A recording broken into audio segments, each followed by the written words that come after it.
Bueno, vamos a referirnos ahora a uno de los temas que tal vez está más condicionado a los diseños y a la organización de un sistema de seguridad social, que es la cuestión del financiamiento, que es el tema de la sustentabilidad de los sistemas. En general,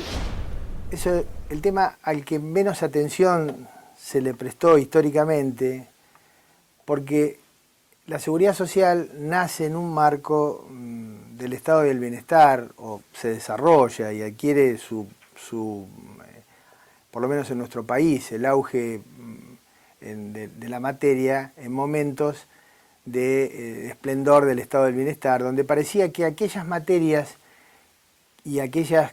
situaciones que no iban a poder ser atendidas por el derecho del trabajo iban a poder ser atendidas por la seguridad social. Posteriormente, y en especial a partir de la crisis del petróleo en los años 70, es que se toma conciencia de la limitación de los recursos y empieza lo que hoy conocemos como la crisis de la seguridad social, y la cuestión fundamentalmente que toma el centro de la escena es el tema del financiamiento. Determinar un sistema o un mecanismo de financiamiento es definir el diseño del sistema. Cuando yo determino que voy a financiar un sistema con un mecanismo de financiamiento de tipo contributivo, estoy definiendo las personas, o sea, el alcance de la cobertura del sistema, porque estoy diciendo que voy a cubrir a aquellos trabajadores que se encuentran con empleo, que son trabajadores en relación de dependencia, que efectúan aportes y que sus empleadores efectúan contribuciones patronales, o sea que estoy delimitando el colectivo de trabajadores al que voy a cubrir con el sistema que ya he determinado previamente que va a ser un sistema contributivo. Claro, así comenzó a financiarse la seguridad social bajo el influjo de las ideas de Bismarck en Alemania y del seguro social, que tenía como centro en cuanto al alcance de la cobertura y al financiamiento la remuneración que percibía el trabajador. O sea, sobre esa remuneración se efectuaban los aportes y sobre esa remuneración iba a ser la sustitución, o sea, la sustitución que iba a ser el sistema del salario que había dejado de percibir el trabajador por encontrarse en alguna de las contingencias a cubrir, invalidez, vejez o la que sea. Posteriormente, es decir, y esto se extiende rápidamente en Europa Central, por eso es que se conoce este sistema, el sistema contributivo como sistema bismarckiano o sistema europeo central, y se extiende desde finales del siglo XIX a la mayoría de los países de la región, de Latinoamérica, que tienen sistemas de tipo contributivo. Y la Argentina no es una excepción a esto, tiene un sistema también prevalecientemente contributivo, o por lo menos lo tuvo así hasta bien entrado los años 70. El sistema contributivo al que, insisto, habían adherido la mayoría de los países de la región, tiene la problemática de que se ocupa de aquellos trabajadores que tienen empleo y que ese empleo es un empleo registrado, con aportes, y que sus salarios tienen cotizaciones, es decir, son salarios en blanco. Cuando aparece la informalidad laboral, cuando el desempleo se extiende, cuando aparecen sectores de trabajadores por cuenta propia, y fundamentalmente para aquellos colectivos de trabajadores domésticos o trabajadores rurales, los sistemas contributivos son los que menos respuesta pueden dar. Por eso en el tiempo ha empezado a adquirir una mayor difusión, a la vez el tipo de sistema o de prestaciones con características de prestaciones universales, prestaciones que se otorgan a todos los individuos, copiando las ideas de Beveridge en Inglaterra, de 50 años después, en Inglaterra, donde Beveridge dice, no, extendamos la seguridad social no solo a los trabajadores en relación de dependencia, sino a los ciudadanos, aquel que es un ciudadano y que sufre una contingencia. O sea que aquí aparece la seguridad social propiamente dicha, la noción de necesidad y la de respuesta del sistema, con prestaciones de tipo universales, o sea, iguales para todos, pero que ya no van a cubrir el salario que ha dejado de percibir, sino que van a cubrir prestaciones de tipo básicas que cubran necesidades mínimas que tengan los individuos. O sea, va a apuntar a la cobertura de necesidades básicas y estos son lo que se conocen como sistemas universales. La mayoría de los sistemas van adquiriendo características de sistemas mixtos o de sistemas multipilares, donde aparece un pilar de tipo contributivo más un pilar de tipo asistencial o de tipo no contributivo para aquellos que no están, que no tienen capacidad contributiva o que son trabajadores de actividades informales, cuentapropistas, de menores ingresos. Este es el modelo que se va extendiendo fundamentalmente en los países de la región y es notable que a partir del año 2000 para acá, en los últimos 15 años, casi todos los países de la región han tomado algún tipo de medida en materia de financiamiento de los sistemas de tipo universal. O sea, han incluido alguna prestación con características de prestación de tipo universal que se le otorga a todos los ciudadanos, independientemente de si han efectuado o no han efectuado aportes. Esto es lo que aquí vemos en la Argentina como la asignación universal por hijo, que se otorga a los hijos de aquellos trabajadores no registrados o desempleados, de alguna manera igualando la situación de aquellos trabajadores que sí tienen un empleo y que perciben las asignaciones por hijo de un sistema contributivo. Cuando hablamos de financiamiento, en realidad lo que buscamos es igualar una ecuación financiera. ¿Qué es una ecuación? Es decir, los abogados nos cuesta, y a los estudiantes de Derecho más aún cuando le hablamos de números y de ecuaciones financieras, pero es muy simple. Una ecuación es aquella figura que debemos recordar que estaba unida por el signo igual y de un lado y del otro lado los elementos de esta ecuación son iguales. De un lado, el sistema financiero en un sistema de seguridad social consiste en mantener esta igualdad, en hacer que el sistema sea sustentable, es mantener el equilibrio financiero, que de un lado va a tener el valor actual, como dicen los actuarios, el valor presente, de los gastos, o sea, de las erogaciones que tiene el sistema para pagar sus prestaciones. Y del otro lado, que esto es justamente lo que tiene que estar en equilibrio, es el valor actual de los recursos de ese sistema. El valor actual de los recursos del sistema debe ser igual al nivel de gastos. Y aquí es donde aparecen los diferentes sistemas de financiamiento. Por eso, cuando uno dice, ¿en qué consiste un sistema de reparto? Un sistema de reparto consiste en que esta ecuación financiera se dé en periodos muy cortos, generalmente en periodo de un año.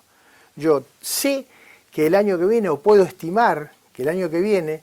en razón de las posibilidades de la historia laborales de los individuos, voy a tener tantas jubilaciones más que las que he tenido este año, eventualmente y posiblemente determinada cantidad de jubilaciones por invalidez y algunas pensiones. Esto me va a dar, más el pago de las jubilaciones de los beneficiarios actuales, me va a dar un nivel de gastos que yo lo voy a poder estimar hoy,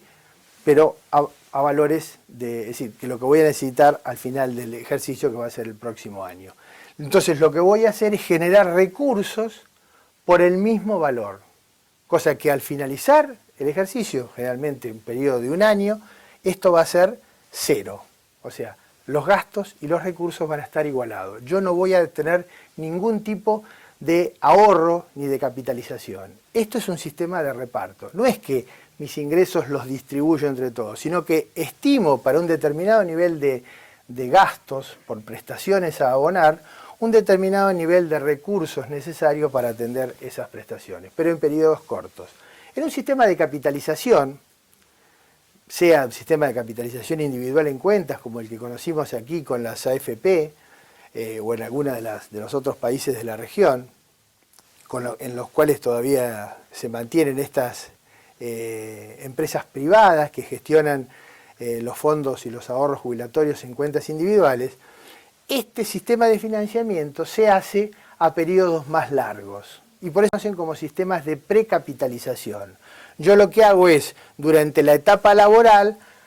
me ocupo de generar los recursos necesarios para que al final de la historia laboral de un individuo esto coincida con los gastos necesarios para financiar las prestaciones futuras a partir del momento en que la persona accede a la jubilación. Si yo no tuviera que hacer esto en un gráfico, describir esto en una forma gráfica, diría, bueno, en un sistema de capitalización yo puedo pensar en que una persona, por ejemplo, pienso en el hombre, empieza a aportar a los 18 años y aporta hasta los 65, a los 65 años de edad. En esta etapa es la etapa de ahorro. Por eso hablamos que en un sistema de capitalización individual hablamos de precapitalizar su jubilación. Durante la etapa de ahorro, el individuo deberá haber ahorrado lo necesario, los pesos necesarios para que a partir de aquí y hasta la eventual expectativa de vida, que en el caso de los hombres está en torno a los 75 años para nuestro país, la persona pueda financiar su jubilación. Este sería un sistema de capitalización individual en cuentas. El problema generalmente es que en estos sistemas yo debo tener garantizado que durante la etapa de ahorro voy a tener trabajo. Porque si yo aquí tengo alguna interrupción, este periodo no habrá generado aportes. Entonces la cuenta al final de la historia será mucho menor. Y la jubilación, o sea, los fondos para generar este financiamiento serán aún mucho menores y la prestación será más baja. Y otra de las cuestiones que generalmente es bueno destacar, ahora que no existen las AFP en la Argentina, era que si uno comparaba esto con el cuadro de una mujer aportando a la misma edad, la mujer se jubilaba o se jubila actualmente a los 60 años de edad, habiendo aportado en un esquema de capitalización en cuenta durante un periodo menor al del hombre. Y además, la mujer tenía una expectativa de vida superior a la del hombre porque está en torno a los 79 o 80 años de edad. Más o menos esta es la edad de promedio de la expectativa de vida de la mujer en el sistema previsional en Argentina. Fíjense que el periodo de jubilación casi es de cobro de la percepción es casi el doble que el del hombre, habiendo terminado a menor tiempo. ¿Ustedes saben qué pasaba con una mujer y un hombre que ganaban lo mismo y que habían aportado la misma cifra en un sistema de capitalización? La mujer cobraba la mitad de la jubilación, porque la iba a cobrar durante el doble de tiempo. Esta es un esquema bastante burdo, pero para que ustedes puedan entender en qué consiste un sistema de capitalización individual. En los sistemas de reparto, los sistemas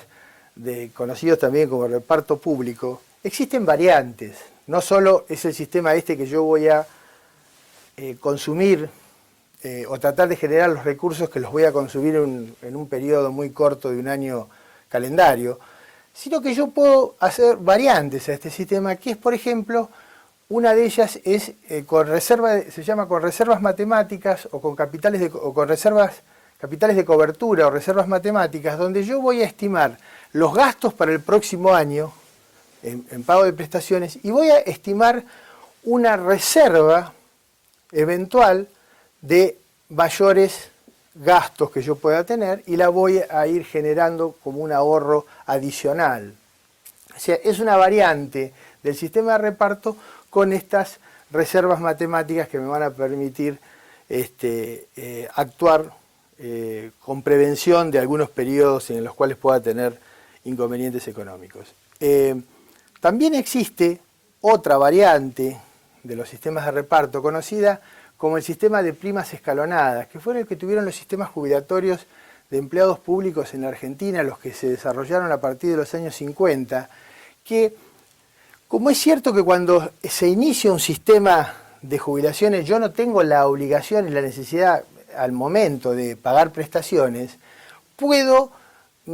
prolongar el periodo de ahorro o suspender el periodo de ahorro importante a una fecha más cercana a la maduración del sistema, que va a ser recién a los 30 años, cuando tenga la primera tanda de jubilados. Entonces generalmente se comienza con un aporte que puede estar en un porcentaje bajo del 5%, para que en algún momento, pasado 10, 15 años del sistema, esa contribución pueda ir al 7%, previendo que al final del periodo del financiamiento del sistema, que sería los primeros 30 años, esta prima puede llegar al 10%. O sea que el aporte era variable en la vida de trabajo, en la historia del trabajador, haciendo natural que en un primer momento se necesitaran menos recursos, y cuando yo empezaba a tener jubilaciones por invalidez, fallecimientos, y después llegaba a tener realmente prestaciones de vejez porque habían cumplido los 30 años, la exigencia de los aportes eran mayores. Este es el que se conoce como sistema de primas escalonadas. También yo podría pensar en un sistema de capitalización colectiva global, o sea, todos los aportes y todas las contribuciones las ahorraría, las capitalizaría, no arrancando con un esquema así de primas escalonadas, sino con el aporte estimado como real desde el inicio del sistema, pero sería innecesario y además generaría más dificultades que ventajas, porque tendría sumas muy grandes, indisponibles y en sistemas de ahorro a muy largo plazo, y que no es muy frecuente que existan productos financieros para sistemas previsionales en el largo plazo. Esto permite ver las diferencias más notorias entre lo que se conoce como un sistema de capitalización individual en cuentas y un sistema de reparto público, en el cual lo que uno desarrolla en este sistema en un corto plazo está fundado en aquel viejo principio de la seguridad social, es el principio sobre el que se construye la seguridad social, que es la solidaridad. Por eso es que decimos que un trabajador que está aportando en un sistema público sabe que está contribuyendo al pago de las jubilaciones y pensiones de los actuales beneficiarios, y tiene, o de alguna manera siente que hacia él existe una promesa intergeneracional, que los futuros trabajadores que vengan después de su vida laboral, cuando él llegue a ser jubilado, serán los que contribuirán y harán los aportes para que él pueda percibir su jubilación. Pero esto tiene un problema, que es que eso no ha sido debidamente instalado en la sociedad, y uno encuentra generalmente que los individuos dicen: ¿dónde están los aportes que yo hice durante toda mi vida? Y bueno, claramente, los aportes que hizo la persona durante toda su vida lo cobró su padre o su abuelo en la jubilación que cobraron mientras él era aportante. Es decir, este es el esquema de reparto. Los aportes y las contribuciones sirven para pagar las prestaciones de los actuales beneficiarios. Estos sistemas de tipo contributivo no se pueden sostener en la actualidad, porque si tomamos las cifras, por ejemplo, de los aportantes en el SIPA, en el Sistema Integrado Previsional Argentino, los aportantes están en la actualidad en torno a 8,7 millones, 8,8 millones de aportantes, y los beneficiarios son 6.300.000. O sea que no hay manera de financiar con 8 millones, 9 millones de aportantes prestaciones para 6.300.000. Por eso es que el sistema jubilatorio en la Argentina ya no es un sistema contributivo, sino que solo alrededor del 50% de los recursos provienen de aportes y contribuciones. Y el resto provienen, como lo vamos a ver en el cuadro que nos va a acompañar esta exposición, que en gran medida provienen de impuestos, de afectación de impuestos específicos. ¿Cuáles impuestos? Bueno, por ejemplo, el IVA. El 11% de la recaudación del IVA se destina al sistema de jubilaciones y pensiones. Es decir, del producido del impuesto a las ganancias, de la recaudación del impuesto a las ganancias,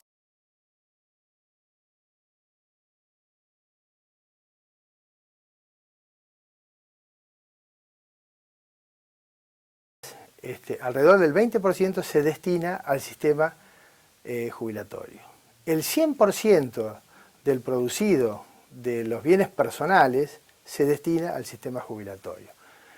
El 100% del impuesto a los automotores gasoleros, el impuesto a los combustibles, el 100% del impuesto a los cigarrillos, todo esto genera la masa tributaria que financia el sistema jubilatorio. Y el último de los recursos era el 15% de la masa precoparticipable que hasta el fallo en el asunto Santa Fe con Gobierno Nacional, o San Luis Gobierno Nacional, o Córdoba con el Gobierno Nacional, que demandaron la restitución del 15% que le detraían de la masa precoparticipable y se destinaba al sistema jubilatorio. El gobierno, a partir de ese momento, la administración actual, está devolviendo ese 15% a razón de 3 puntos en los 5 años posteriores al 2015. Esto ha sido, por lo menos, un enfoque preliminar para entender un poco el financiamiento del sistema jubilatorio en la Argentina.